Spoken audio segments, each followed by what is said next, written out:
is talagang sila yung nagpe-prepare ng coffee.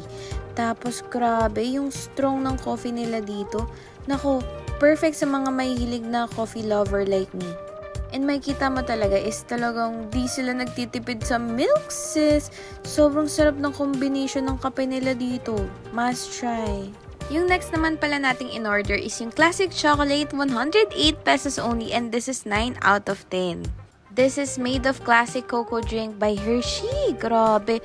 Alam mo, di rin tinipid ang milk nito, sis. At talaga kapag hinalo mo siya talaga, naku, perfect combination talaga yung Hershey drink and yung milk. Grabe. Ang sarap, sobrang refreshing, tanggal talaga ang pagod mo dito. Kaya dayuhin nyo na rin itong brand dito sa Festival Mall and samahan nyo na rin ang order ng kanilang mga breads.